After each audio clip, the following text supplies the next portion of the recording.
Superintendent at Jackson Public Schools, Mr. Jeff Beal. Good morning. Good morning. How are you guys doing today? Doing well. I was sharing with Bart during the open.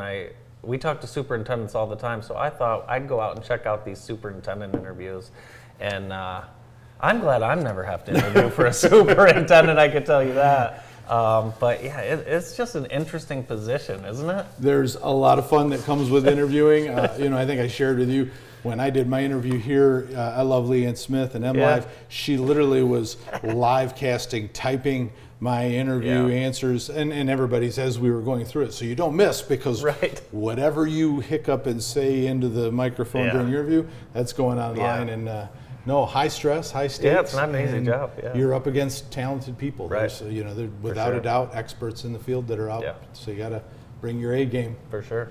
Got ballot issue and some good news about the millage. Yeah, a couple things to share real quick. The board voted last month to reduce our debt millage rate, so everybody should see a reduction in your summer taxes by 0.25 mils. And that's this month. That's right now. So.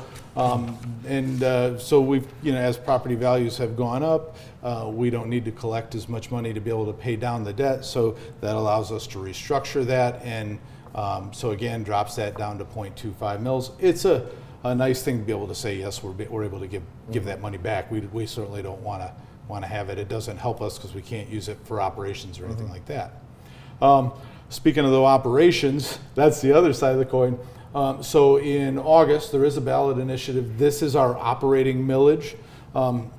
And this one does not impact anybody's tax rate. It's just a continuation of the non-homestead tax that we have currently. So the state requires us to collect 18 mills on all business and non-homestead property.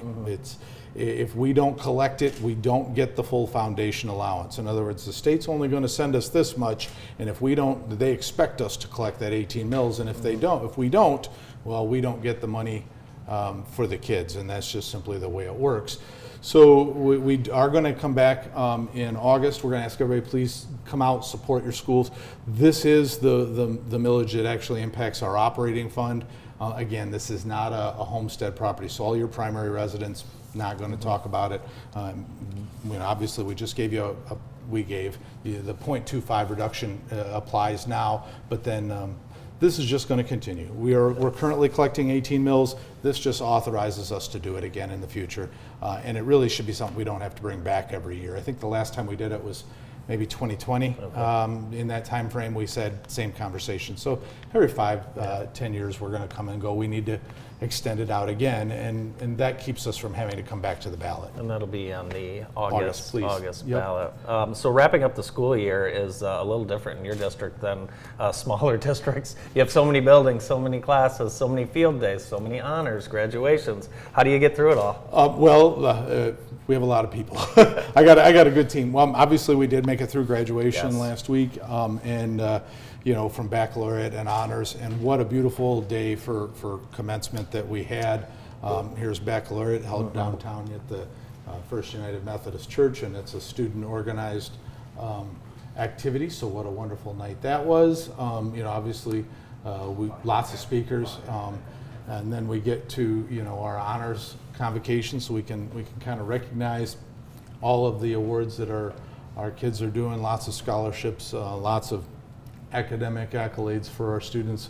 Just a really brilliant class, 2024. So we're super proud of where they're going. And then to have a day where, I'm going to say this, it wasn't so hot and it wasn't raining.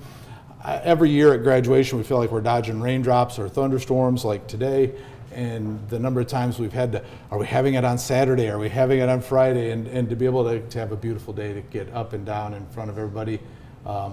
And what a safe, really great experience for our kids. So, we're through with commencement, and that feels brilliant. Another class off into the real world. Off into the real world, no doubt about it.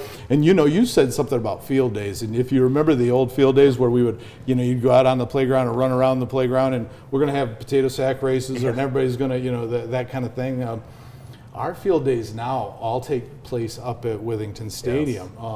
So you get the sound system going. We get a lot of student volunteers from middle and high school come out and help us run the events. And then our PE teachers organize this, so every school comes up to Withington Stadium and they get the bounce house stuff in the Look at blick. that. I know, right? I do. Crazy. Isn't it? It's just fun. And then obviously they rotate through a series of stations outside. Super happy. It's like if you want to see a good thing, parents come up, they watch it, have a blast. It's a good end of the year for the parents' schools. It's really just the families celebrating the end of the year. Every school gets the red carpet treatment. Every school gets a royal treatment. So it doesn't matter which elementary you go to. Come on up and enjoy the atmosphere, enjoy the party, and really celebrate Field Day in a way that doesn't make winners and losers. Really makes just a great time to be a Viking. So yeah, super fun for us too. School's winding down. We've got, I think, half day today? Half day today, half day tomorrow, and then, Hunt's got a couple more weeks. Yes. And so we switched their half day to June 20th. Okay. It was set for the 21st, but remember we're doing some cutover with from the Jackson County Intermediate School District to a new vendor, all covered, to provide network services, and that switch over is going to cause us a down day. Okay. So we won't have internet that day. So I feel like this is the earliest in the month of June we've got out of school in the last 10 years. well, you count to 180, and it's funny, I tell my folks that doesn't matter to me when we start, if we start before Labor Day or after Labor Day, and the county has started before Labor Day for a number of years now. And it generally works out pretty well because come Memorial Day, everybody, kids, parents, teachers, everybody's like, hey, we're ready to kind of wind down. But you count to 180, and how many days off do you want in the middle, and where do you want them off in the middle? Doesn't matter. Get your 180, and then you can talk about it. And so that's how we ended up here. And I think we're actually pretty close to this again next year. So a nice opportunity for us to get in and out before it gets too hot in the month of June. You guys have Meet Up and Eat Up again this summer. Let's talk about that real quick. That's a great program. All the time. You guys know this. We've been out, Taher, Brant Russell, and then obviously Jackson Public Schools. We provide a ton of meals, and we're all over the place. We'll have this posted. It'll be on our social media. You'll be able to find it, follow it. This will give you an opportunity for where you can go to find meals for your students during summertime. And if you follow along, they push meals out into the neighborhood. There's a chow bus that'll end up in neighborhood sites and help to push food out that way. We know a lot of our students struggle with food insecurity. We know that their best meal is the meal that they got from us yesterday. And so for us, if we can continue to provide that on a regular basis throughout the summer, it's just a good way for us to help take care of our kids. And so take a look for those. Please come out and join us. We certainly want to take care of all of our kids. It doesn't matter income. We're not checking that stuff. We want to see your kids come so we know that they're taken care of, and again, so JPS can provide for you. The awesome JPS food service, Taher, featured on a brand new food circus that premieres today at 3, 7, and 10 with traveling chef Tony Mink. Join the JPS food team, and you'll just see how awesome it is. Nobody realizes when those traveling chefs come what they do for our kids, and they get into the buildings and they teach them about food culture, and they prepare meals that we didn't have when we were growing up. Oh yeah, in he's school. legit. So, all right, well, tune in. Thanks for coming in today. thank you very Thanks, much. Jeff.